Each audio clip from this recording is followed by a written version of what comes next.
ওকে। আর শোনো, তোমার সাথে কিছু জরুরি কথা আছে আমার। তুমি অনুমতি দিলে বলতে পারি। বলো ড্যাড। কাল ভার্সিটি যাওয়ার প্রয়োজন নেই। কেন ড্যাড? কাল তোমায় পাত্রপক্ষ দেখতে আসবে। দুপুরে তৈরি থেকো। কথাটা শুনতেই ফাঁকা ঢুকিলে আমিরা খুব কান্না পাচ্ছে তার। কোনো রকমে হাতটা ধুয়ে সে টেবিল থেকে উঠে চলে গেল। মেয়ের এহেন কাণ্ডে দীর্ঘশ্বাস ছাড়েন আফসিন। আজকাল মেয়েকে বুঝতে পারেন না তিনি। ধীরে ধীরে বাকি খাবারটা শেষ করে আফসিনও চলে যায় কামরায়। বাবা মেয়ের অবস্থা দেখে আলথিয়া ঠোঁট চেপে হাসে। তার বেশ মজা লাগছে এসবে। মেয়েটা যে সেদিন অপমানিত হয়ে এসেছে সে বাড়ি থেকে, জেনেছে সে। নিবিড় ছেলেটার ফুপি ওই দিন ফোন দিয়ে ফের বকঝকা করেছে তাদের। টেবিল গোছাতে গোছাতে এসব ভেবে কুটিল হাসে আলথিয়া। মিদা ভিলা খাওয়া শেষ করে যে যার কামরায় চলে গেল ঘুমানোর প্রস্তুতি নিতে। শেহজাদ খাওয়া শেষে লিভিংয়ে টিভি দেখতে বসল। একটা ইংলিশ মুভি দেখছে সে। কিসিং পার্ট আসতে শেহজাদ হুড়মুড় করে চ্যানেল পাল্টাতেই যাবে, তার আগে পেছন থেকে কেউ গলা খাগাড়ি দিয়ে বলে ওঠে, দেখে তো মনে হয় ভাজা মাছটা উল্টে খেতে জানে না সাহেব। এখন দেখছি কিসিং পিসিংও। আর কিছু বলল না উর্বি। দাঁত কিলিয়ে হাসতে হাসতে শেহজাদের পাশে সে বসল। উর্বির কথাগুলো শুনে লজ্জায় শেহজাদ টিভিটাই অফ করে দিল। লজ্জায় বেচারার মাথা কাটা যাচ্ছে। মুখখানা গম্ভীর করে উঠে যেতে নিল, বাধা দেয় উর্বি। পরপর শেহজাদকে আরও লজ্জায় ফেলার জন্য ফের উর্বি দুষ্টু হেসে বলে, টিভিটা অন করুন না সাহেব, মুভিটা দেখব। ও হ্যাঁ, শুধু আমি একা নই, আপনিও আমার পার্টনার হবেন স্টুপিড বয়। এই কথা শুনে শেহজাদ নাক মুখ কুঁচকে উঠে দাঁড়ালো। এরপর বলল, আপনি দেখেন আপা, আমি দেখুন না। কথাটাই বেশ ক্রুদ্ধ হলো উর্বি। আচানক শেহজাদের শার্টের কলার চেপে ধরে সে দাঁতের দাঁত চেপে বলে, ওই বেটা, কে তোর আপা? আমি তোর আপা নই, আমি তোর কে বল? কে আপনি? এটাও বলে দিতে হবে? বেটা, আমি তোর হবু বউ। এখন থেকে বউ বলবি আমায়। কোনো আপা টাপা যদি তোর ওই সুন্দর মুখখানি থেকে শুনেছি, তাহলে জিব্বা টেনে ছিঁড়ে ফেলবো। রাগে পুরো মুখ লাল হয়ে যায় উর্বির। তার মনে হলো পৃথিবীর সবচেয়ে বিশ্রী একটা শব্দ সে এই মুহূর্তে শুনল। এদিকে শেহজাদ অসহায় চোখে তাকিয়ে থাকে উর্বির দিকে। মেয়েটা যে এত ভয়ঙ্কর তার জানা ছিল না। এমন কিছু হবে জানলে সে কখনোই আপা বলতো না। মৃধা ভিলা গোমরা মুখে ডাইনিয়ে পাউরুটিতে জেলি মাখি পাউরুটিতে কটা বাইট বসাতে জাইন এসে শালাবাবুর ঘাড় চেপে ধরে, পরপর আওড়ায়। কি হলো শালাবাবু, মুড অফ কেন? আমি ঠিক আছি ভাইয়া। মুখের খাবারটুকু গিলে শেহজাদ বলে, মূলত উর্বির জ্বালানিতে তার মুড অফ। এদিকে শালাবাবুর পাশে চেয়ারটা টেনে বসলো জাইন। পাউরুটির ঝুড়ি থেকে একটা পাউরুটি প্লেটে নিতে নিতে ফের শালাবাবুকে বলল, তা পড়াশোনা অফ কেন? পুনরায় শুরু করা যায় না? কথাটাই লজ্জায় পড়ে যায় শেহজাদ। কিন্তু জাইন কথাটা সহজভাবেই তাকে জিজ্ঞেস করেছে। শেহজাদের মুখ দিয়ে কথা বেরোয় না। এ কথাই খাওয়ার ইচ্ছেটাও যেন মরে গেল তার। শালাবাবুকে চুপ দেখে ফের জাইন বলে, শুনো, তোমার ক্যারিয়ারের কথা ভেবে আমি বলেছি। আর তোমার বোনেরা কিন্তু সবাই এগিয়ে, তাদের মধ্যে তুমি কেন পিছিয়ে থাকবে? মাথা নিচু করে রইল শেহজাদ। জাইন মৃদু হাসল শেহজাদকে চুপ দেখে। পুনরায় সে বলে, তোমার বোনের থেকে তোমার সম্পর্কে যতটুকু জেনেছি, 10 পাশের পর পড়াশোনা ছেড়েছ। ওকে, তখন না হয় প্রবলেমে ছিলে তাই পড়াশোনা হয়ে ওঠেনি, আর চাইলে এখন আবার শুরু করতে পারো। এখানেই ভর্তি করিয়ে দেব। আর টাকা নিয়ে টেনশন করো না, তোমার টাকায় তুমি পড়াশোনা করবে। আমাদের ওয়ার্কশপে তোমায় কাজ দিয়ে দিব, পড়াশোনার পাশাপাশি কাজ করবে, নিজের টাকায় নিজে চলবে। আর শেষ কথা হলো শালাবাবু, পড়াশোনা আর টাকা ছাড়া ভালো ঘরের মেয়ে বিয়ে করতে হিমশিম খেতে হবে তোমায়। এখন টাকার সাথে সাথে কিন্তু শিক্ষাগত যোগ্যতাও দেখে মেয়েরা। এখন ভাবো তুমি কি করবে। এখন সবটা তোমার উপরে, আর থাকার চিন্তা করতে হবে না তোমায়। এত বড় বাড়িটাই একটা রুম তোমার জন্য দেওয়া হবে। কিচেন থেকে নাস্তার ডিশগুলো সাইমা সহ টেবিলে রাখতে রাখতে মেহেকের কানে কথাগুলো আসে। সে শুনে মেহেক ঈষৎ হাসল। লোকটা শুধু তাকে নিয়েই ভাবে না, তার গোটা পরিবারের সবার দিকে খেয়াল রাখে। এই যে পাজি শান্ত ভাইটাকেও কি সুন্দরভাবে গ্যারিয়া নিয়ে বুঝাচ্ছে। সব শুনে শেহজাদ বলে, আমি জানাবো ভাইয়া। জবাব পজিটিভ আসবে আশা করছি। ছুরি দিয়ে আপেল কাটতে কাটতে নির্মল একটা হাসি দিয়ে বলে জাইন। ফের আবার সে নিজেই বলে, লজ্জা পেও না শালাবাবু, পেট পুড়ে খাও। সেও যাতে নাস্তার প্লেটে কপিস আপেল দিয়ে কতখানিক বলে জাইন। এরপর এক একে সবাই টেবিলে এসে হাজির হলো। হাই তুলতে তুলতে রাতমান জাইনের পাশের চেয়ারটা টেনে বসলো। এরপর বাকিদের দিকে তাকিয়ে রাতমান সৌজন্যমূলক হাসলো।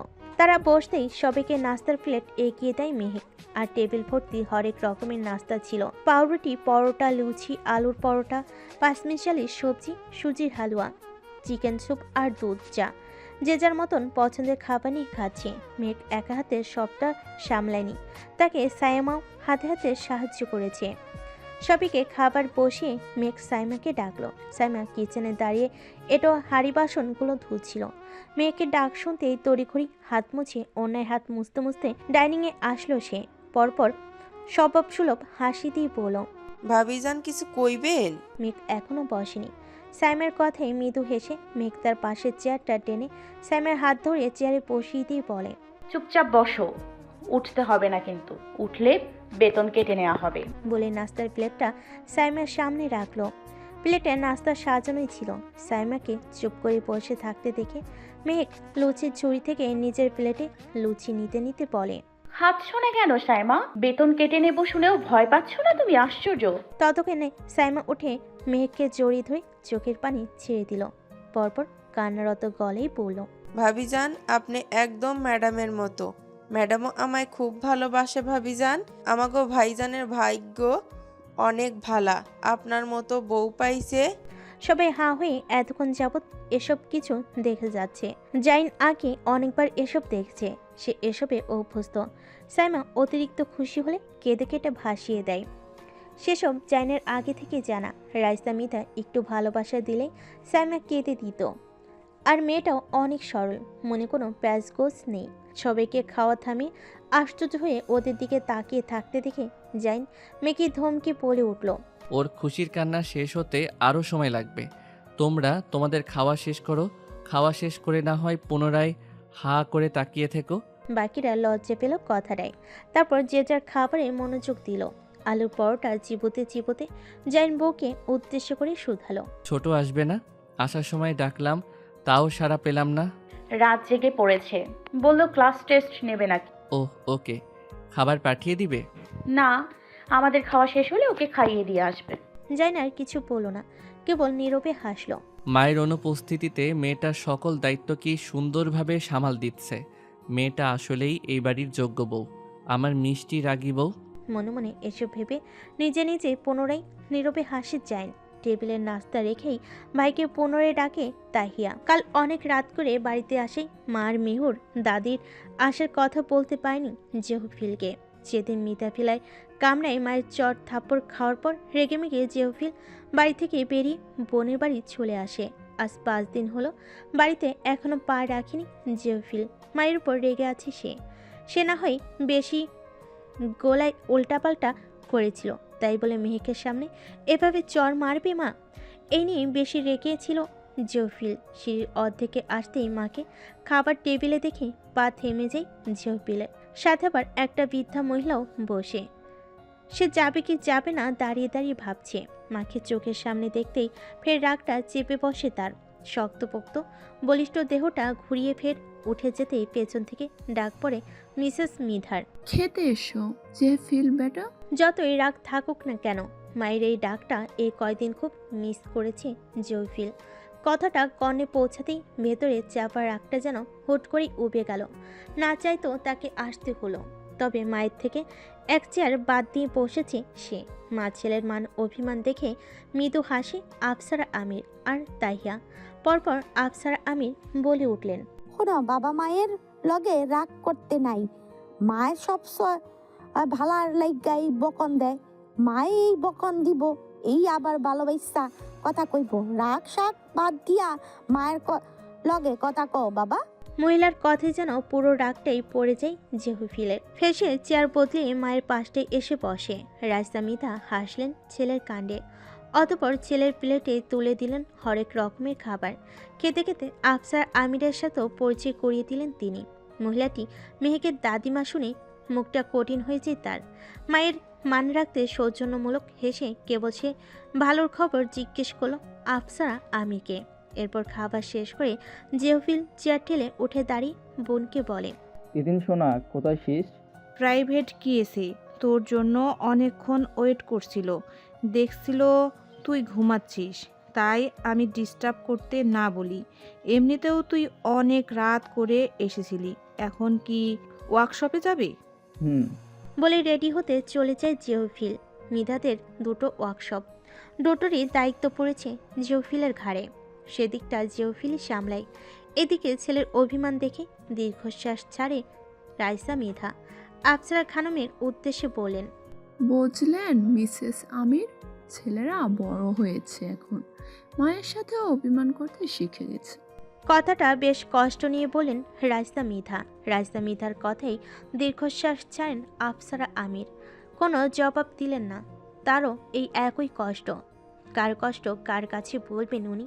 আর ছেলের সেদিনের ব্যবহারে রাইসা মিধা এখনও লজ্জিত। মেয়েটা ভালো বিধাই ছেলেকে কিচ্ছু বলেনি, না হলে এতক্ষণে ভাই ভাইয়ে ভয়ঙ্কর ঝামেলা বেঁধে যেত। ছোট ছেলের এমন ব্যবহারে মিসেস রাইসা বেশ লজ্জিত হয়েছিলেন সেদিন।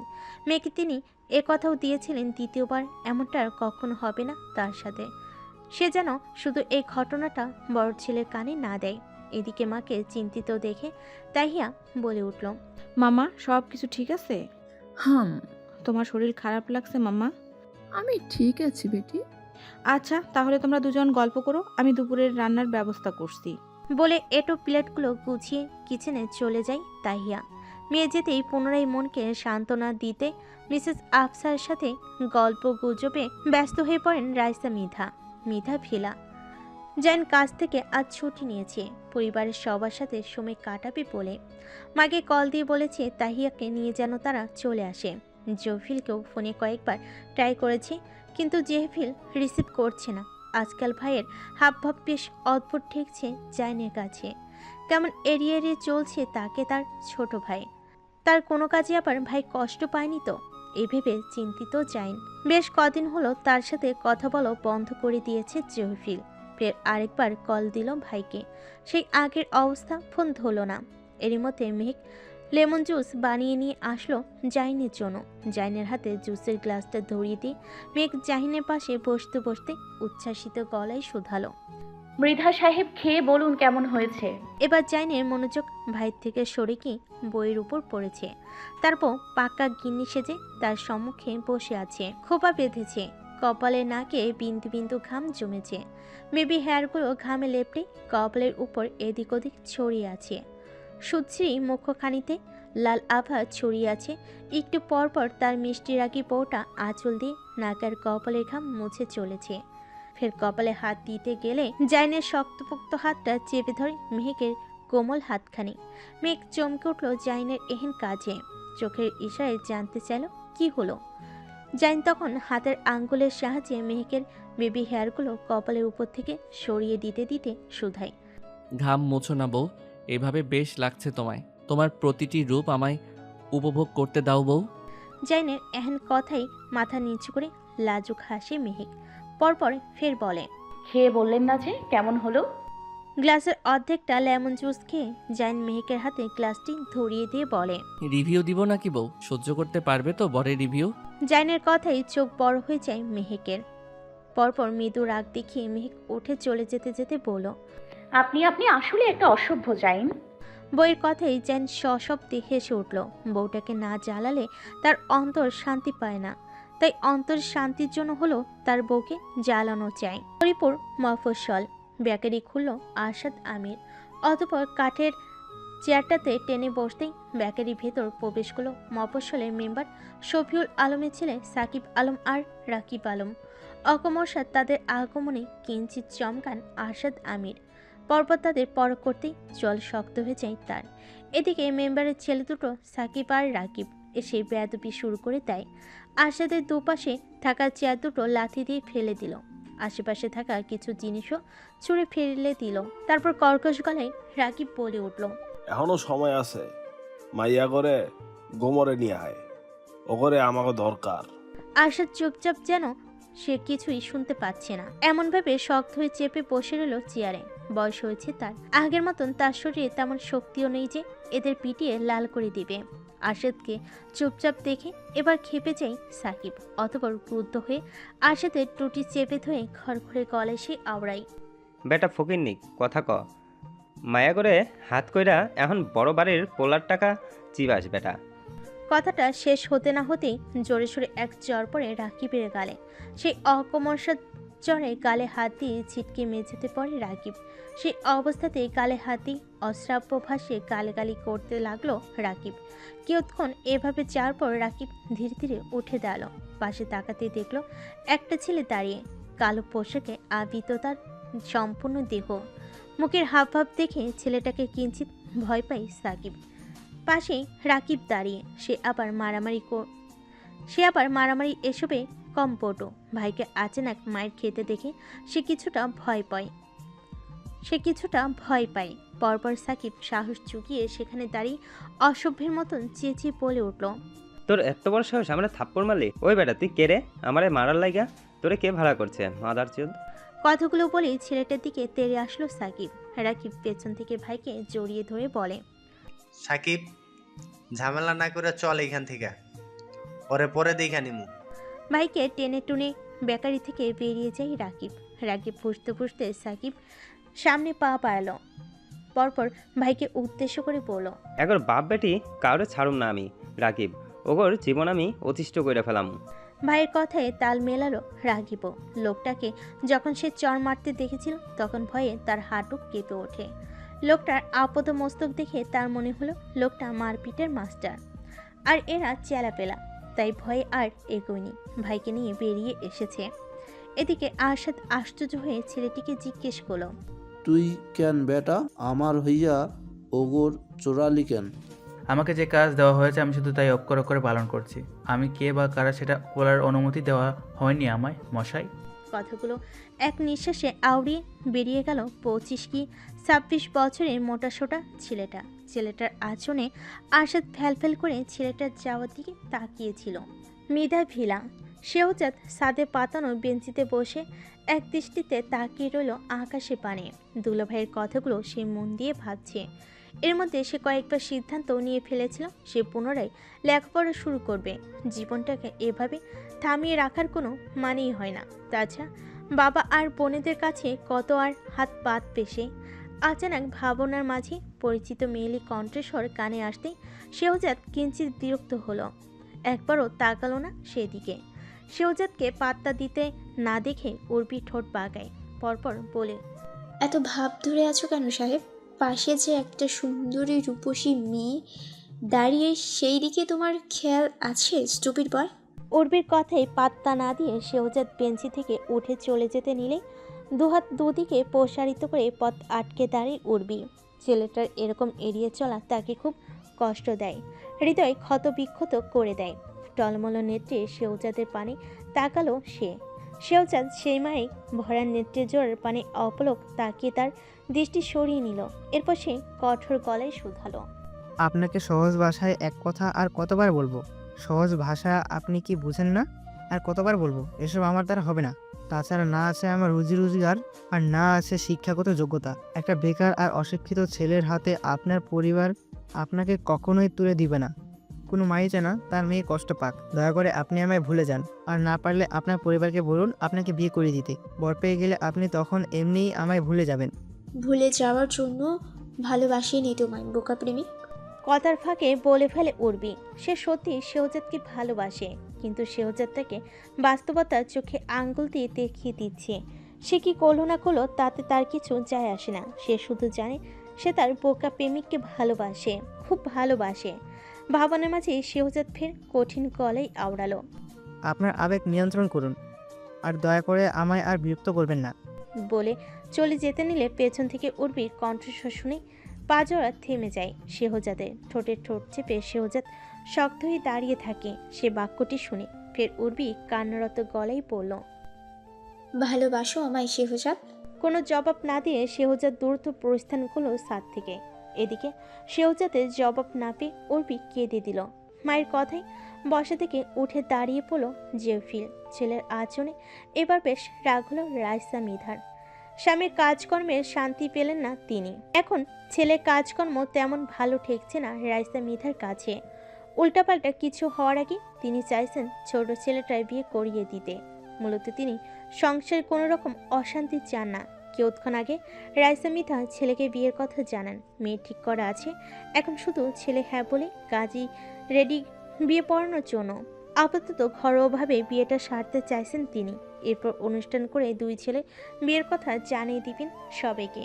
মায়ের কথা মানতে নারাজ জেওফিল, সেটাকে শুধালো। আমি বিয়েটা করতে পারবো না মম। মেয়েটাকে একটিবার দেখ বেটা, শুধু একটিবার। আমার বিশ্বাস তুই ফেরাতে পারবি না। মম, আই এম সরি, আমি পারবো না।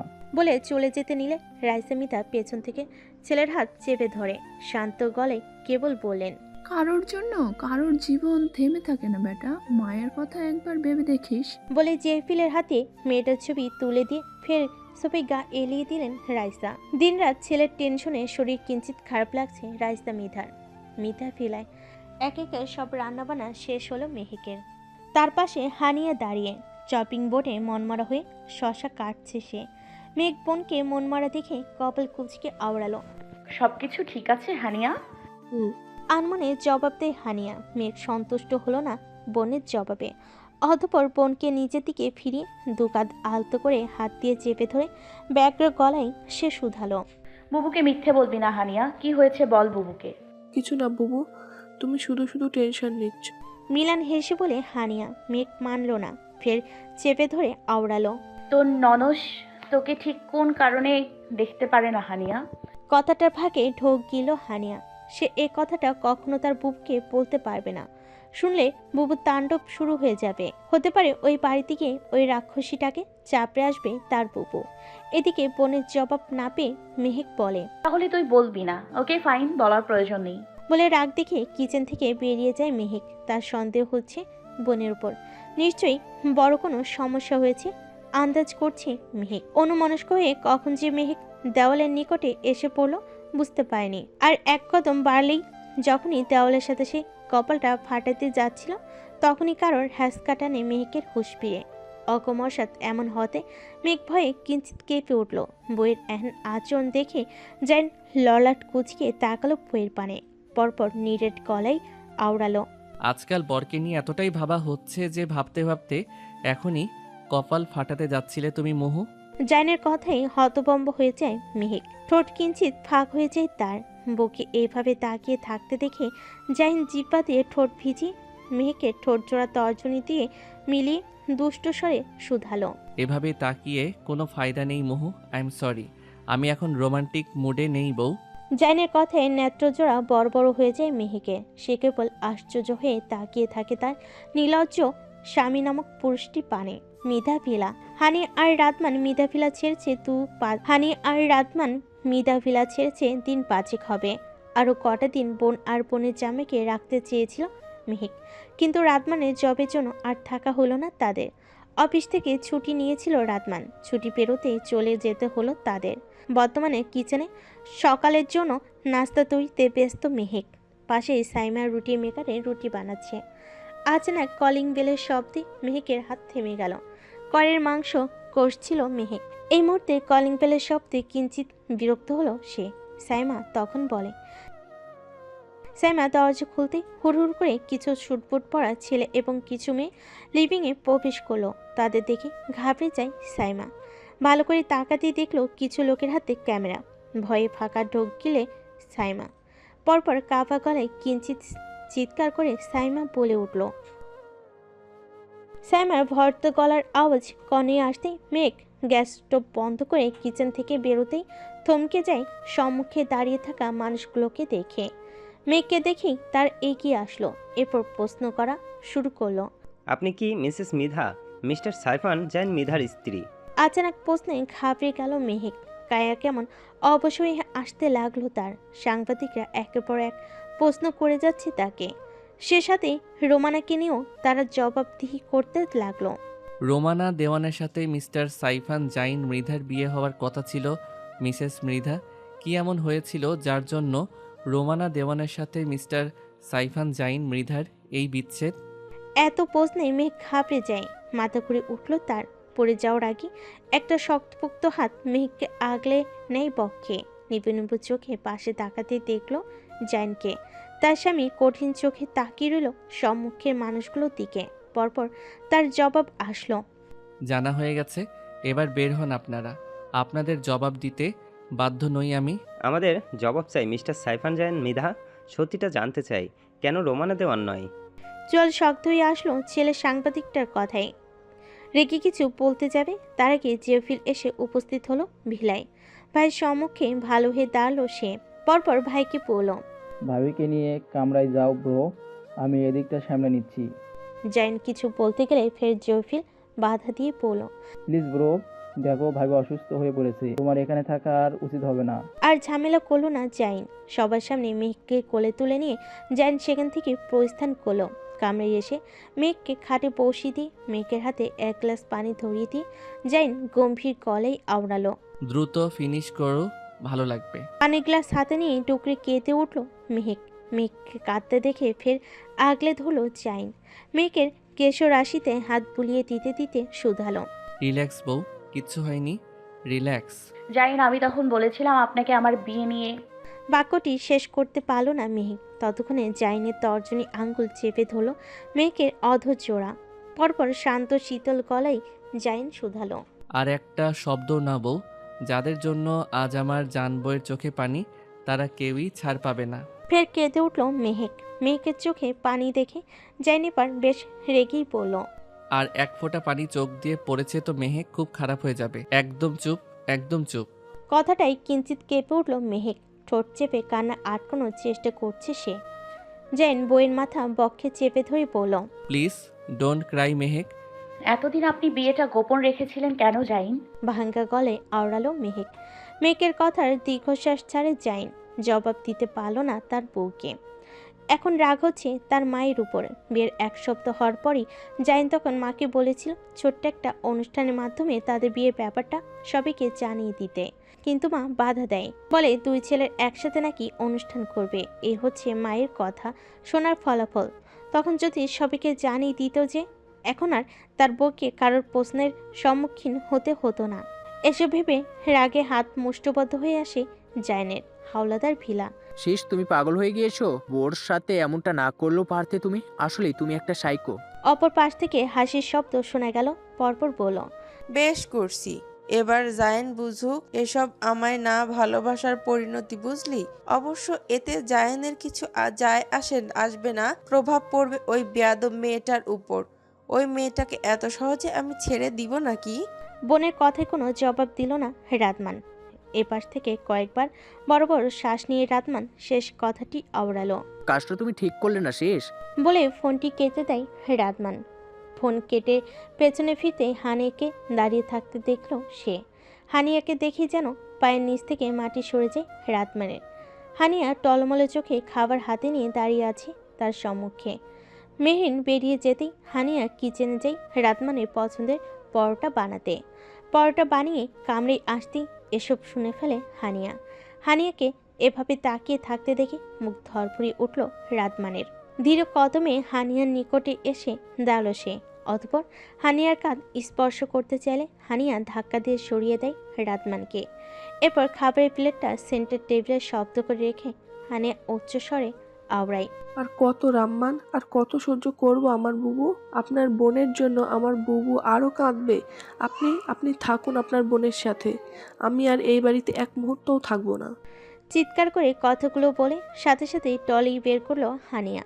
বউকে রেগে যেতে দেখে পেছন থেকে রাতমান চাপটে ধরলো হানিয়াকে। প্রায় কাঁদো কাঁদো হয়ে সে বলে উঠল, এমন করে না বউ, সব ঠিক হয়ে যাবে, আমার একটুখানি সময় দাও। ছাড়ুন আমায় রাম্মান, আমি আপনার সাথে আর থাকতে পারছি না। সেদিন আপনার সাইকো বোন আমার বুবুর কাছে এসব অপরাধের জন্য ক্ষমা চাইবে, সেদিন আমি ফিরবো আপনার। পাগলামি করো না বউ, শান্ত হও বউ। জড়িয়ে ধরে ভেজা গলায় বলল রাতমান। হানিয়া মানতে নারাজ। সে কিছুতেই এই সাইকোর সাথে থাকবে না। দরকার হলে রাস্তায় থাকবে। নিজের বোনের এত বড় অপমান আর সহ্য হচ্ছে না হানিয়ার। ভাবনার মাঝেই ফের রাতমান বলল, আর কটা দিন মাত্র বউ, আম্মি আর আব্বা আসলে সামলে নিবে শেষকে, প্লিজ বউ। এবার আর জবাব দিল না হানিয়া। শান্ত হয়ে আসলো কিছুটা। এখন আর ঝামেলা বাড়াতে চায় না সে। সাহেব বাড়ি থেকে বেরিয়ে গেলে সে যা করার করবে, এখন সে কিছু করতে পারবে না। এদিকে হানিয়া শান্ত হয়ে দেখে রাদমান স্বস্তির নিঃশ্বাস ফেলে, কিন্তু তখনও সে তার বউকে চায়নি। শেহজাদকে উর্বির কলেজে ভর্তি করিয়ে দেয় জাইন। এখন শেহজাদ আর উর্বি বাড়ির গাড়িতেই একসাথে কলেজে যাওয়া আসা করে। ক্লাস শেষে রাস্তায় গাড়ি থামিয়ে উর্বি এরপর শেহজাদকে উদ্দেশ্য করে আওড়ায়। চলো চা খাবে? খাবো না আমি, আপনার ইচ্ছে হয়েছে আপনি খান। সব সময় তেরা উত্তর না দিলে হয় না সাহেব। তোমার মাম্মাম কি তোমায় মধুর বদলে কেবল করলা খাইয়েছে সাহেব? জবাব নেই শেহজাদে। এমনিতেই মেয়েটার থেকে সে কত পিছিয়ে, এই নিয়ে বেশ লজ্জায় পড়ে আছে। তারপর এই অত্যাচার আর সহ্য হচ্ছে না। দুলাই ভাই আর কলেজ পেল না, এর কলেজেই ভর্তি করতে হলো তাকে। এসব ভেবে গোমরা মুখে বসে রইল শেহজাদ। শেহজাদের কথাই পাত্তা দিল না উর্বি। শেহজাদের হাত চেপে ধরে একরকম টেনে গাড়ি থেকে বের করে নিয়ে আসলো সে। এরপর হাঁটতে হাঁটতে থামলো একটা টঙের দোকানের সামনে। শেহজাদকে ঠেলে বেঞ্চিতে বসিয়ে দিয়ে উর্বি নিজেই শেহজাদের পাশেই বসলো। অতঃপর দোকানদারের উদ্দেশ্যে উচ্ছ্বাসিত গলায় সে শুধালো, কাকু 2 কাপ চা দাও তো। দোকানদার মাথা নাড়িয়ে চা বানাতে ব্যস্ত হয়ে পড়ল। দোকানটায় পুরাতন একখানা টেলিভিশন চলছিল। চা বানাতে বানাতে আচানক বলে উঠল, কি যুগ আইছে রে বাবা, একজনরে বিয়া করব কই আরেকজনরে বিয়া কইরা লয়। কথাটাই চমকাই শেহজাদ উর্বি। সাথে সাথে দুজনের চোখ যায় টেলিভিশনের দিকে। চ্যানেলে ভাই আর ভাইয়ের বইয়ের ফটো দেখে ঘামতে শুরু করে উর্বি। সাথে সাথে উঠে দাঁড়ায় সে। আর এক মুহূর্ত দাঁড়ায় না সেখানে, ছুটে আসে গাড়ির দিকে। শেহজাদও আসে পেছন পেছন। এদিকে পেছন থেকে দোকানদার বলতে থাকে, আরে আপা, আপনাকেও চা বানানো হইয়া গেছে, খাইয়া যান। সেদিকে পাত্তা দেয় না উর্বি। ঝটপট গাড়িতে উঠে বসে সে। পরপর শেহজাদও উঠে বসলো। শেহজাদ উঠে গাড়ির ডোর বন্ধ করতেই উর্বি ব্যগ্র গলায় ড্রাইভার কাকুকে বলল, স্বপন কাকু তাড়াতাড়ি বাড়িতে চলুন। একই অবস্থা শেহজাদেরও। বোনকে টিভিতে দেখে তার মনের ভেতর যেন ঝড় বয়ে যাচ্ছে। টিভিতে সে বলতে শুনেছিল তার আপা নাকি দুলাভাইকে ফাঁসিয়ে বিয়ে করেছে। কত বড় মিথ্যা কথা বলল তার আপার নামে। আপা নিশ্চয়ই ভালো নেই। আপার জন্য মনটা কু ডাকছে শেহজাদের। মিতা ভিলা মেঘকে জড়িয়ে ধরে রইল মিসেস রাইসা। ওনার ভুল সিদ্ধান্তের জন্য মেয়েটাকে এখন ভোগান্তি পোহাতে হচ্ছে। এসব ভেবে বেশ লজ্জিত মিসেস রাইসা। বৌমাকে জড়িয়ে ধরে পিঠে হাত বুলিয়ে দিতে দিতে মিসেস রাইসা কাপা গলায় আওড়ালেন, সব কিছুর জন্য আমি দুঃখিত বৌমা। আমি চেয়েছিলাম 2 ছেলের বিয়ের অনুষ্ঠান একসাথেই করতে, কিন্তু তা আর হলোই না। বরং আমার জন্য তোমাকে আর বেটাকে অপমানিত হতে হলো সকলের সামনে। আমায় ক্ষমা করে দাও বৌমা। শাশুড়ির কথায় মেহেক গোপনে দীর্ঘশ্বাস ছেড়ে আওড়ায়, যা হওয়ার হয়েছে আম্মা, আপনি আর ক্ষমা চাইবেন না দয়া করে। আপনি তো চেয়েছিলেন সবটা গুছিয়ে সবাইকে জানানোর, কিন্তু আর কিছু বলতে পারল না মেহেক। শাশুড়িকে ছেড়ে দিয়ে মাথা নিচু করে চুপচাপ বসে রইল। মেয়েটার ফ্যাকাশে মুখটা দেখে মিসেস রাইসার কলিজা মোচো দিয়ে উঠল। ওনার তখন ভুল সিদ্ধান্ত নেওয়া উচিত হয়নি। ছেলের কথা তখন শোনা উচিত ছিল। সম্মুখেই বাকিরা দাঁড়িয়ে, শেহজাদ, উর্বি, তাহিয়া আর সাইমা। এসব ঘটনা দেখার পর তাহিয়ার মায়ের সাথে এবারই চলে আসলো। এদিকে আপার মনের অবস্থার কথা ভাবতেই শেহজাদের খুব কান্না পাচ্ছে। ছোট থেকেই আপাকে কষ্ট পেতে দেখলে সেও কেঁদে দিত। আজ এই মুহূর্তে শেহজাদের চোখের কান্নিয়ে পানি জমে। পাশে দাঁড়িয়ে উর্বি শেহজাদের চোখে পানি দেখে কিঞ্চিত অবাক হয় সে। কারণ তার জানা ছেলেরা নাকি সহজে কাঁদে না। সে দেখেছিল তার ভাইয়ের সকল পরিস্থিতি শক্ত হাতে সামলাতে। কিঞ্চিত অবাক হয়ে তাকিয়ে থাকলো সে তার বোকা প্রেমিকের পানে। তরিপুর মফস্বল বাক্স পেটোরা নিয়ে এই বিকেলে ছোট নাতনিকে দেখে কলিজা ধক করে ওঠে আফসারা আমিরের। বেশ অবাক হয়ে নাতনির দিকে চেয়ে রইলেন তিনি। পরপর ব্যগ্র গলেই বলেন, কিলো বুড়ি, তুই একা কেন? তোর স্বামী আহে নাই? ওসব কথা পরে হবে বুড়ি, আগে আমায় ভিতরে যেতে দাও। নাতনির কথাই চিন্তায় পড়লেন আফসারা। এই সময় আসা ঠিক হয়নি তার নাতনির। তাছাড়া মেম্বারের পোলাগুলান বেশ খেইপা আছে তাগর উপর। এসব ভেবে আরও চিন্তিত হলেন আফসারা আমির। এই ফাঁকে দাদিমাকে পাশ কাটিয়ে বাড়ির ভেতর প্রবেশ করলো হানিয়া। এই এত বছর পর সে বেশ সাহস করে এত বড় একটা কাজ করে বসেছে। একা একা শহর থেকে মফস্বল শহরে এসেছে। নিজে ঘরে এসে হানিয়া শাড়ি চেঞ্জ করে চুড়িদার পরে নেয়। তখন ঘরে প্রবেশ করে আফসারা এসে তিনি হানিয়ার হাত চেপে ধরে বলেন, সত্যি কইরা কস এমরি একলা আইলি কেন? স্বামীর লগে ঝগড়া কইরা চইলা আইলি? উফ দাদিমা, এসব কিছু না, তুমি যা ভাবছো ওসব কিছু হয়নি। আমার খুব মনে পড়ছিল তোমার আর বাবাকে, তাই ভাবলাম কয়টা দিন গ্রামে থেকে ঘুরে আসি। মোটো নাতনির কথা বিশ্বাস করলেন না আফসারা আমিন। তীক্ষ্ণ দৃষ্টিতে তাকিয়ে নাতনির হাবভাব পরখ করতে লাগলেন তিনি। ফের কঠোর গলায় বলে উঠলেন, স্বামীরে বইলা আইলি নাকি নিজেই ড্যাং ড্যাং কইরা চইলা আইলি? কথাটাই থমকে হানিয়া। আসলে সে বলে আসেনি, রাগের বশে চলে এসেছে। এই লোকটার সাথে এমনই করা উচিত।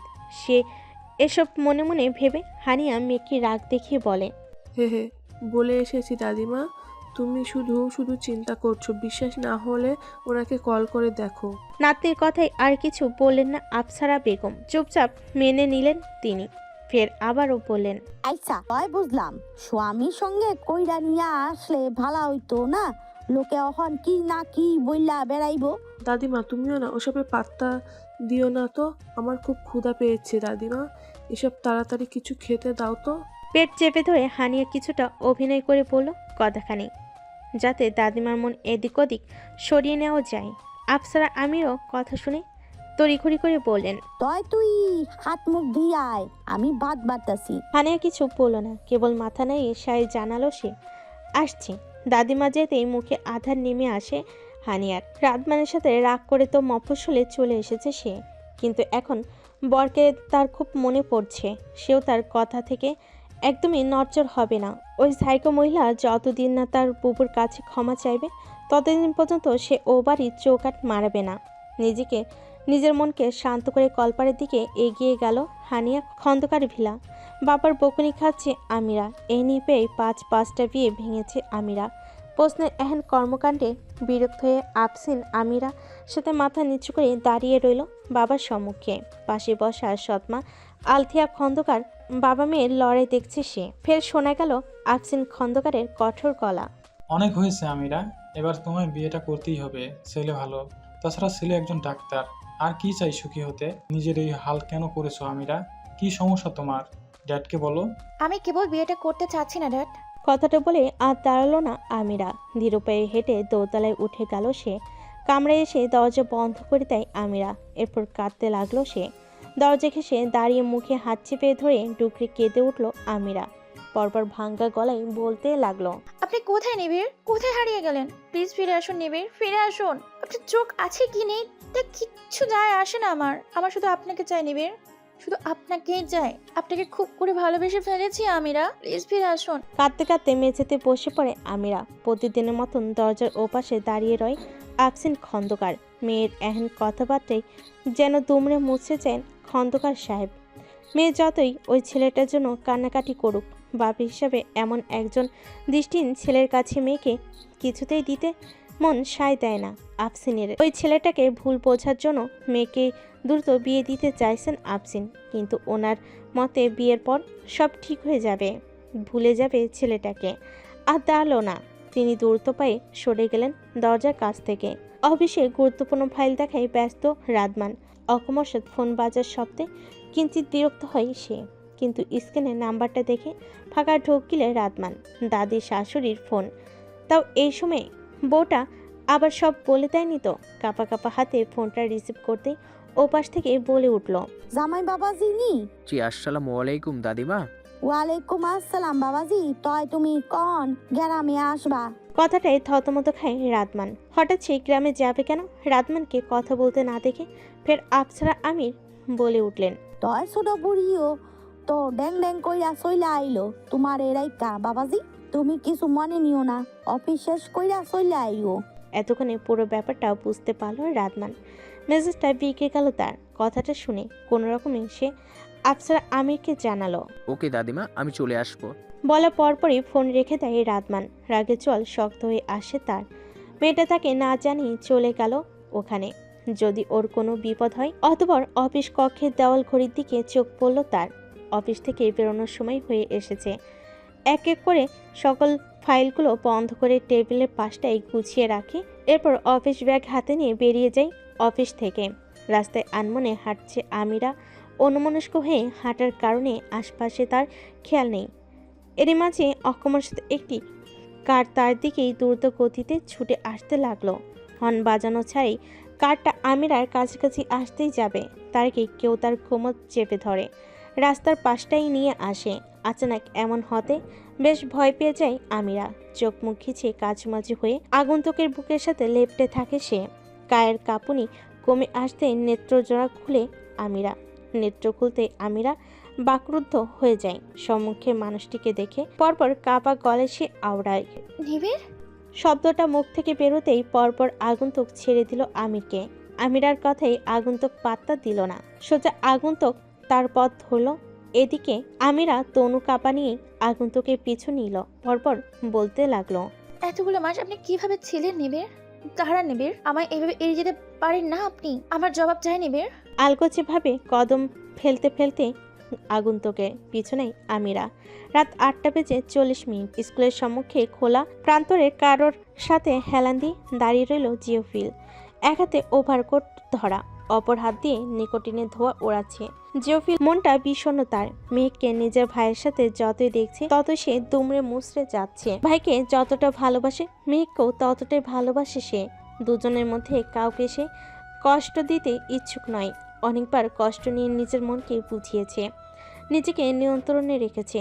এসবের থেকে মুক্তির পথ একটাই, তাকে সরে যাওয়া উচিত। যত দ্রুত সম্ভব তাকে বাংলাদেশ ছাড়তে হবে। এখানে আর এক মুহূর্ত থাকা যাবে না। রাতের আকামের দিকে তাকিয়ে এসব ভাবতে থাকে জিওফিল। চোখের কানিশ বেয়ে জল জমেছে। আচানক তার ফোন রিং হতে জিওফিলের নাম ধ্যান ভাঙ্গে। কল রিসিভ করতেই ওপাশ থেকে বলে উঠল, বেটা কোথায় তুই? এই তো রাস্তায় মাম। ওকে, বাড়ি আয় তাড়াতাড়ি। কেন মাম? আজ একসাথে খাবো বলে। ওকে মাম। কল কেটে দেয় জিওফিল। এরপর হাতের সিগারেটটা মাটিতে ফেলে তা পায়ের নিচে পিষে ফেলে দেয়। নিজেকে শান্ত করে ওভারকেট গায়ে জড়িয়ে তার স্টার্ট দেয় জিওফিল। তরিপুর মফস্বল। বিকেলে হাঁটতে বেরোলো হানিয়া, তার সাথে ফুলকলি রয়েছে। সেও অকস্মাৎ মফস্বলে এসে হাজির। মোবাইল নষ্ট হয়ে থাকার কারণে কারোর সাথে কটা মাস যোগাযোগ করতে পারেনি। লিলি আজই খন্দকার সাহেব থেকে ছুটি নিয়ে মফস্বলে আসলো সে। এসেই সে হতভম্ব হয়ে যায় ভাইজিদের বিয়ের কথা শুনে। মায়ের থেকে সব শুনে কিয়ৎক্ষণের জন্য অভিমান করে বসে থাকে নীলি। পরে হানিয়া সবটা সামলে নেয়, আর এও বলে যে এর কাজটা ছেড়ে দিতে। এখন আর তারা মোটামুটি স্বাবলম্বী। বাবা বেকারি খুলেছে। লিলি বলছে সে ভেবে দেখবে। বাসের সাগর পার হতে হতে হানিয়া উচ্ছ্বাসিত গলায় শুধালো, ফুপি তেঁতুল খাবে? এই বিকেলে? না না বাবা, আমার ভয় করছে। ওসব কিছু না, আমি খাবো না ব্যাস। আরে এত উত্তেজিত হয়ে না ফুপি। আচ্ছা যাব না, ফুলির সাথে দেখা করেই চলে আসবো, ওদিকে যাব না। আচ্ছা আচ্ছা তাড়াতাড়ি করো, সন্ধ্যা হয়ে এলো যে। সাগর পার হওয়া মাত্রই আচানক দুই জোড়া পা চোখে পড়তেই বুক ধরফড়িয়ে উঠল হানিয়ার। লিলি পেছনে দাঁড়িয়ে। মেম্বারের পোলা রাকিব আর সাকিবকে দেখে ফাঁকা ঢোক দিলে হানিয়া জড়সড় হয়ে দাঁড়িয়ে যায়। হানিয়াকে দেখে বাঁকা হাসে দুই ভাই। আচানক খপ করে হানিয়ার হাত চেপে ধরে মেম্বারের ছোট পোলা সাকিব। পেছন থেকে লিলি চেঁচিয়ে উঠতে চাইলে রাকিব লিলির মুখ চেপে ধরে কঠিন গলায় বলে। পরপর হানিয়া চেঁচাতে নিলে সাকিব অন্য হাতে হানিয়ার মুখ চেপে ধরে। মুখে সাকিবের হাতের চাপে ভয়ে চোখ দিয়ে জল গড়িয়ে পড়তে থাকে হানিয়ার। হানিয়ার ভয় তো মুখখানা দেখে সাকিব একটা বিচ্ছির হাসি দিয়ে বলে উঠল, বুঝলেন ভাই, কান টানলে কিন্তু মাথা আহে। বুঝতে পারছি। পুটি যখন ধরছি বোয়াল এমনি এমনি চলে আইব। এসব বলতে বলতে টেনে হিসে লিলি আর হানিয়াকে অন্য পথে নিয়ে যেতে লাগলো রাকিব আর সাকিব। জায়গাটা নির্জন ছিল, তেমন হাঁটা চলা নেই মানুষের, তাই কেউই টের পেল না এত বড় অঘটনে। পেছন থেকে আগন্তুকের শার্ট টেনে ধরল আমিরা। ফের ব্যগ্র গলা শোনা গেল আমিরার, আপনি আমায় এড়িয়ে যাচ্ছেন কেন নিবিড়? কথাটি বলার পরপরই আমিরার মাথা চক্কর দিয়ে উঠল। আমিরা কোনো রকমে শক্ত হয়ে দাঁড়িয়ে রইল। আমিরার কথা শেষ হতেই আগন্তুক পেছন ফিরল। আমিরাকে দেখেই অবাক হয় সে। আমিরাও অবাক হলো আগন্তুকের চেহারা দেখে। সে বিস্মিত হয়ে আওড়ালো, তুহিন ভাই আপনি? তাহলে ওই লোকটা? এইটুকু বলে চুপ হয়ে যায় আমিরা। অবাক হয়ে তাকিয়ে থাকে তুহিনের দিকে। তুহিনও অবাক হয়ে বলে, আরে আমিরা, তুমি যে কিছু বলবে? হ্যাঁ মানে না। তুহিনের কথাই থতমত খায় আমিরা। আমিরাদের পাশের ভিলাই জাহিদ হোসেনের ছেলে তুহিন। এদিকটাই সেই যাচ্ছিল কোনো দরকারি কাজে। আচানক পেছন থেকে কেউ শার্ট টেনে ধরতে সে অবাক হয়ে পেছনে ফিরে। আমিরাকে কাঁপতে দেখে তুহিন এগিয়ে এসে চিন্তিত গলায় বলে, আমিরা তুমি ঠিক আছো? শরীর খারাপ লাগছে, ডাক্তারের কাছে যাবেন? আমিরার জবাব দিতে পারল না। অকমার সাথে দুর্বল শরীরটা নিয়ে পড়ে যেতে নিলে তুই এক হাতে আগলে নেয় আমিরাকে। অতঃপর চিন্তিত হয়ে ক্যাব দাঁড় করিয়ে ধীরে ধীরে আমিরাকে নিয়ে ক্যাবে উঠে বসল সে। আমিরা যাওয়ার পরপরই গাছের আড়াল থেকে একটা ছায়া সরে যায়। মৃধা ভিলা কামরায় বসে রইল মেহেক। কিয়ৎক্ষণ আগেই বৈঠকে বসেছিল তাদের কামরায়, মূলত তাদের বিয়ের বিষয়টা নিয়ে। মিসেস রাইসাই বলেন যত দ্রুত সম্ভব তিনি সবাইকে তার পুত্রবধূর সাথে পরিচয় করিয়ে দিতে চান। ওনার কথাতেই সবাই কেনাকাটা নিয়ে গল্প গুজব করতে লাগলো। এতক্ষণ সবাই তার সাথেই ছিল। মিসেস রাইসা এসে তাড়া দিতেই এখন সবাই চলে গেল যে যার কামরায়। মোবাইল হাতে নিয়ে বারবার কল লিস্টে গিয়েও ফিরে আসে মেহেক। তার মৃধা সাহেব সে যে রেগে বেরিয়েছে, এখনো আসার নাম নেই। না জানি কোথায় আবার রেগে কিনা কি করে বসে। বেশ চিন্তিত হয়ে এবার কলটা করে বসলো মেহেক তার মৃধা সাহেবকে। রিং হচ্ছে ঠিকই, কিন্তু ওপাশ থেকে রেসপন্স দিল না। মেঘ এবার বেশি চিন্তায় পড়ল। অস্থির হয়ে কামরা জুড়ে পায়চারি করতে লাগলো সে। ইতিমধ্যে আচানক কামরার ডোর খুলে গেল। মেঘ তড়িৎ সেখানে ফিরল। জায়নকে দেখেই সে যেন দেহে প্রাণ ফিরে পেল। ছুটে গিয়ে জায়নের বক্ষে ঝাঁপিয়ে পড়ল সে। অকমার সাথে এমন হতে জায়ন নিজেও মেহেককে সামলাতে পারেনি। মেঘ সহ সে মেঝেতে শব্দ করে পড়ল। পড়ার পরপরই মৃদু চিৎকার করে উঠল মেঘ। জায়ন থতমত খেয়ে গেল বইয়ের আচরণে। পরপর মৃদু ধমকে সে শুধায়, আর ইউ ম্যাড মোহু? মেঘ চোখ মুখ খিচে ডানে বায়ে মেঘ মাথা নাড়িয়ে জবাব দিল না। ফের জায়ন কিঞ্চিত রাগ দেখিয়ে বলল, চিৎকার করার কথা ছিল আমার মোহু, তোমার নয়। চোখ খুলে দেখো মেঝেতে আমার পৃষ্ঠা পড়েছে, তোমার নয়। এতক্ষণে হুঁশ ফিরে মেহেকের। নেত্রজোড়া বড় করে সে ব্যগ্র কণ্ঠে বলে উঠল, আপনি? পরপরই মেহেক আরেক কাণ্ড করে বসল। জায়নের বুকে হাত, কোমরে হাত বুলিয়ে দিয়ে বিচলিত হয়ে বলে উঠল, আপনার কোথাও লাগেনি তো মৃধা সাহেব? আপনি কথা শেষ হওয়ার আগেই জাইন মেহেকের হাত চেপে ধরল। মেয়েটার এহেন স্পর্শে ফাঁকা ঢুক গেলে জাইন পরপর কঠোর গলায় বলে ওঠে, আই ওকে মেহেক, তুমি ওঠো আর আমাকেও নিস্তার দাও। জাইন ব্যথা পাচ্ছে ভেবে মেহেক তড়িঘড়ি করে উঠে দাঁড়িয়ে গেল। তারপর জাইনের হাত ধরে বলিষ্ঠ দেহখানি সে টেনে টুনে তুলতে সাহায্য করলো। লোকটাকে ওঠাতে গিয়ে মেহেকের তনু যেন অতটুকুতেই হাঁপিয়ে গেল। মেহেকের অবস্থা দেখে জাইনের ঠোঁটের কোণে মৃদু হাসি রেখা ফুটে ওঠে। তরিপুর মফস্বল মাগরিবের আজান দিল। রাতমানও মফস্বলে পা রাখল। ট্রেন ওঠার পর থেকে তার ভেতরে অস্থিরতা টের পায় সে। এখনো কমেনি। কেন জানি মন তার অন্য কিছু বলছে।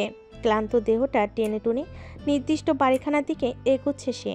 এক হাতে অফিস ব্যাগ, অন্য হাতে কিছু ফল আর দই মিষ্টির প্যাকেট। আসার পথেই মফস্বলের বাজার থেকে এসব কুড়াই করেছে সে। ফটকে এসে দরজা কড়া নাড়তেই এসে দরজা খুলে দিলেন আফসারা আমির। নাতিন জামাইকে দেখে খুশিতে গদগদ হয়েছে আফসারা আমির। পরপর উচ্ছ্বাসিত গলায় তিনি বললেন, আরে বাবাজি যে আইসো তুমি, আহো আহো ভিতরে আহো। ঈশ্বর হেসে রাতমান প্যাকেটটা দাদির শাশুড়ির হাতে ধরিয়ে দিয়ে শান্ত গলায় শুধালো, দাদিমা ভালো আছেন আপনি? সবাই ভালো আছে? হ বাবাজি, খুব ভালো আছি আমরা, সবাই ভালো আছি। কিন্তু কথাটা শুনেই কলিজা মোচড় উঠল রাতমানের। অস্থির হয়ে দাঁড়িয়ে সে ফের শান্ত গলায় বলল, কিছু হয়নি দাদিমা। ওইসব কিছু না বাবাজি, তুমি ঘরে আও। না দাদিমা, আপনি বলুন। ঠিক আছে আমি। আও আও, কিছুই হয় নাই, শুধু শ্যামলিডা এখনো লিলিরে নিয়া ঘরে আহেনি। কথাটা ধাক্কা খাই রাতমান। অস্থির গলায় সে বলল, সন্ধ্যা হয়েছে এখনো ঘরে আসেনি কেন? আর লিলি কি আপনার মেয়ে? হ, তুমি জানলা কেমনে বাবাজি? আপনার নাতিন বলেছিল দাদিমা। ওরা কখন আসবে? আইব আইব, অনেক দিন হয়েছে তো। গিয়া দেখো কোন হানে আড্ডা মিলাইছে সকি গো লগে। কথাটাই শান্ত হলো না রাতমান। এই ফাঁকে আফসারার চেয়ারে বসতে দিলেন নাতিন জামাইকে। লেবুর শরবত খেতে দিলেন। এক চুমুক খেয়ে রাতমান চোখ মুখ শক্ত করে বসে রইল। তার মনটা কেমন কু ডাকছে। বউটাকে যতক্ষণ না সুস্থ শরীরে তার চোখ জোড়া না দর্শন দিচ্ছে ততক্ষণ পর্যন্ত তার শান্তি নেই। ইতস্তত করতে করতে শেষমেশ রাতমান উঠে দাঁড়ালো। অস্থির গলায় ফের বলে উঠল, আপনার ছোট্ট বুড়ি কোথায় আমি বলুন দাদিমা, আমি গিয়ে নিয়ে আসছি। আরে এইটা কও কি বাবা, ওই চইলা আইব, তুমি বহ, আমি নিয়ে আইতাছি সেমলিডারে। বের হতে হতে আফসারা আমির কিঞ্চিত রেগে বললেন, বিয়ার আগে জ্বালাইলি এই বুড়ি রে, এখন জ্বালাই স্বামী রে।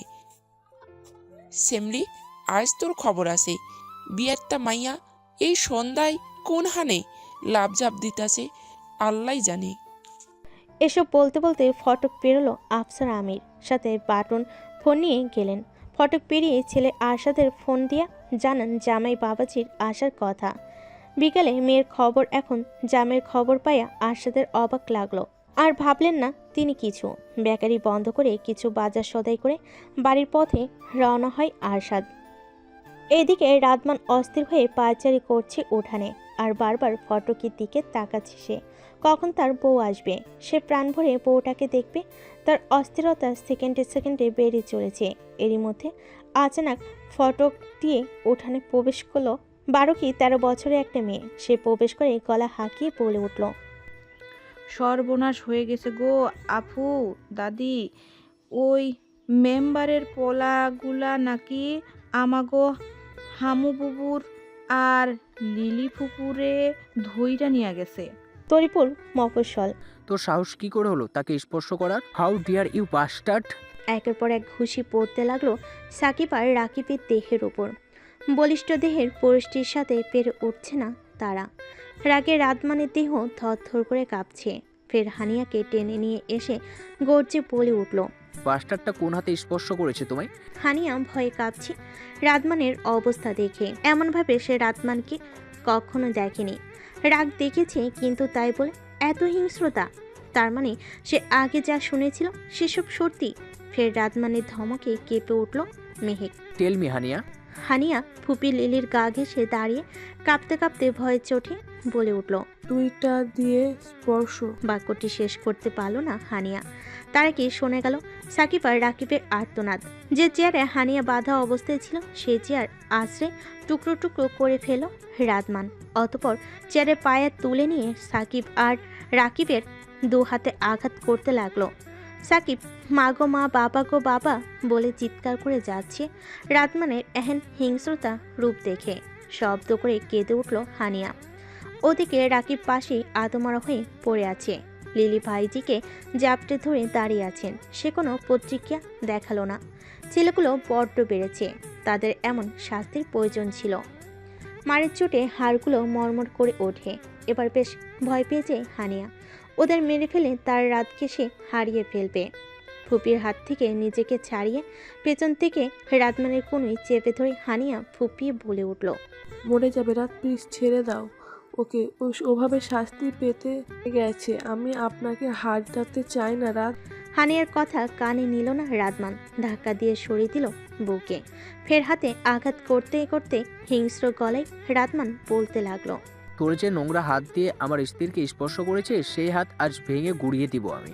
এরই মধ্যে মফস্বলের কিছু মানুষ এসে সেখানে উপস্থিত হলো। তাদের নিয়ে এসেছে সেই জয়া নামের মেয়েটি, যে মেয়েটি আফসারা আমিরের কাছে গিয়েছিল সন্ধ্যায়। তার ছোট ভাই শাফি বিকেলে ও পথে গিয়েছিল তেঁতুল নিতে। দূর থেকে শাফি ছেলেটা দেখতে পায় মেম্বারের ছেলেরা তাদের তুলে নিয়ে যাচ্ছে। দেখার পর বাড়ি এসে বোনকে জানে সবটা। খবর পাওয়া মাত্রই জয়া এদিকে চলে আসে খবরটা জানাতে। ভাগ্য ভালো সেখানে রাতমান ছিল, না হয় আজ সর্বনাশ হয়ে যেত। সঠিক সময়ে রাতমান না আসলে আজ হানিয়াকে হয়তোবা ধর্ষিত হতে হতো। কলঙ্কের দাগ লাগতো তার পবিত্র নিষ্পাপ বউটার উপর। কথাটা ভাবতেই ফের দেহে তেজ ফিরে আসে। পুনরায় আঘাত করতে নিলে মেম্বার শফিউল আলম এসে হাত পাকড়াও করে। ছেলেদের ভয়ঙ্কর অবস্থা দেখে তিনি আর্তনাদ করে উঠলেন। পরপর রাতমানের পা জড়িয়ে ধরে কেঁদে উঠে বললেন, বাবা ছাইরা দাও আমার বাপ করে, ওকে আর মাইরো না, ও গহন কেবল জানটাই আছে, হগো জান ভিক্ষা চেতেছি তোমার কাছে। একজন বাবার আর্তনাদ দেখে থামে রাতমান, কিন্তু তার চোখে মুখে এখনো হিংস্রতা ফুটে রয়েছে। সে পায়েটা ছুঁড়ে ফেলে দিয়ে শফিউলকে তার কাছ থেকে ছাড়িয়ে কঠোর গলায় বলে উঠল, এক শর্তে ছাড়তে পারি। বলো বাবা কি শর্ত? সব মাইনা নেমো, কেবল ওগরে আর মাইরো না। ওদের পুলিশের হাতে তুলে দেন। সারা জীবনের জন্য মৃত্যুর পর কেবল মৃতদেহটা পাবেন দাফন করার জন্য। কথাটাই আটকে উঠল উপস্থিত সবাই, সাথে মেম্বার শফিউলও। ফের রাতমান শক্ত কণ্ঠে আওড়ালো। কথা শেষ হতে না হতেই পুলিশ চলে আসলো। আরশাদ নিয়ে এসেছে, অনেক ছাড় দিয়েছেন তিনি, আর নয়, এবার তিনি এর শেষ দেখে ছাড়বেন। এসে কিছুক্ষণ গালিগালাজ করলেন মেম্বার আর তার ছেলে দুটোই তখন মার খেয়ে অজ্ঞান হয়ে পড়ে আছে মাটিতে। আর মেম্বারের ছোট ছেলে সাকিবের তো যা তা অবস্থা, যে দেখছে সে শিউরে উঠছে, রক্তারক্তি হয়ে গেছে মার খেতে খেতে। চোখে প্রায় উল্টে এসেছিল, শেষটার রক্ষা পেল বাপের জন্য। আর আফসারা আমির এখন ছেলের সাথেই আসলেন। এসে মেয়ে আর নাতনিকে বুকে টেনে নিয়ে কাঁদতে লাগলেন। পুলিশ এসে অজ্ঞান অবস্থাতে রাকিব আর সাকিবকে গাড়িতে তুলে নিল। পেছন থেকে মেম্বার আর মেম্বারের বউ বুক থাপিয়ে কাঁদতে লাগলো ছেলে দুটোর জন্য। দুজন অসহায় মা বাবাকে আহাজারি করতে দেখে রাতমান শান্ত চোখে সেদিকে তাকিয়ে থাকে কিছু পল। তার কিছুই করে নেই, দুশ্চরিত্রগুলো যা করেছে তাদের মরার পরও পিছু ছাড়বে না সে। এত বড় স্পর্ধা তাদের কি করে হলো? তার কোমল ভীতু হানিয়াকে স্পর্শ করার রাগ পড়েনি এখনো। হানিয়ার দিকে একবারও তাকায়নি। হনহনি বেরিয়ে গেল টং দোকানটি থেকে। হানিয়ার বুক ফেটে আসলো রাতমানকে এভাবে চলে যেতে দেখে। চোখ দিয়ে জল গড়াতে লাগলো তার রাত তার সাথে অভিমান করেছে, তাই তো চেয়ে দেখলো না তাকে একবারও। চিৎকার করে কাঁদতে ইচ্ছে করছে তার। কেন সে রাগ দেখে মফস্বলে আসলো? সে না আসলে এসব কিছুই হতো না। তার ভুলের কারণে আজ এত বড় অঘটনটি ঘটে গেল। আজ তার রাত না আসলে তাকে কে বাঁচাতো এই নারীলোভী ছেলে দুটোর থেকে? ভাবতে ফের গায়ে কেঁপে উঠল হানিয়ার। সে ভুল করেছে, খুব বড় ভুল করেছে। সে তার রাতকে রাগিয়ে দিয়েছে, ঘুমন্ত বাঘকে জাগিয়ে তুলেছে। খন্দকার ভিলা পিটপিট করে চোখ খুলতেই আমিরা নিজেকে ড্যাডের কামরায় দেখতে পেল। সে কিঞ্চিত অবাক হলো নিজেকে এখানে দেখে। মেয়ের জ্ঞান ফিরতে দেখে আফসিন খন্দকার চেয়ার ছেড়ে মেয়ের মাথার কাছটায় এসে বসলেন। অতঃপর মেয়ের মাথায় হাত বুলিয়ে দিতে দিতে তিনি বললেন, এখন কেমন লাগছে মামুনি? ওকে ড্যাডি। তুহিন ছেলেটা দিয়ে গেল, বলল তুমি রাস্তায় জ্ঞান হারিয়েছো। এই অসুস্থ শরীরে বাইরে যাওয়ার প্রয়োজন ছিল না মামুনি। বাবার কথায় জবাব দিল না আমিরা। চুপচাপ বাবার কথা শুনতে লাগলো সে। পুনরায় আফসিন খন্দকার আওড়ালেন, কেন নিজেকে এভাবে গড়িয়ে ফেলছো মামুনি?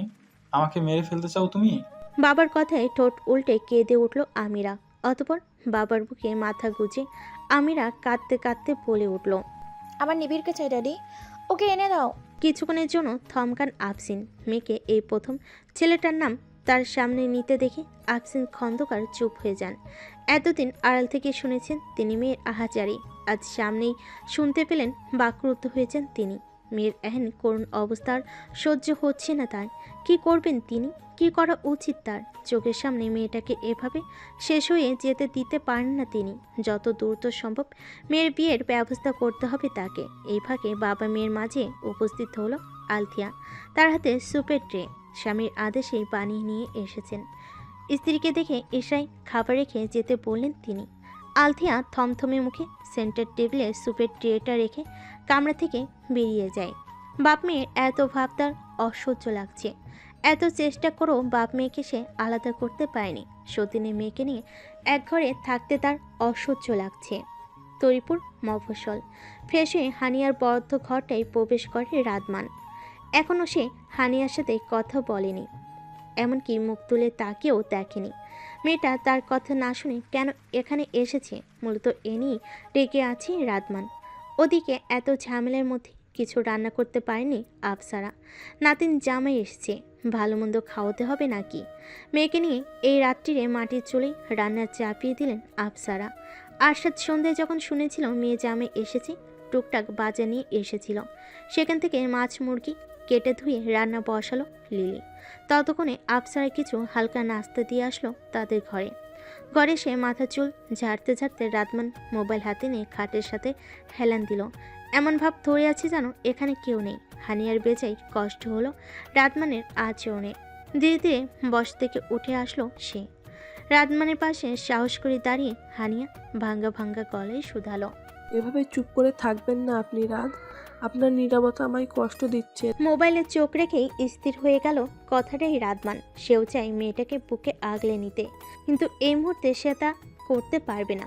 মেয়েটাকে সে একটু শিক্ষা দিতে চায়, স্বামীর কথা অমান্য করার শাস্তি পাক কিছুক্ষণ। রাদমানকে কথা বলতে না দেখে হানি আর কথা পারল না।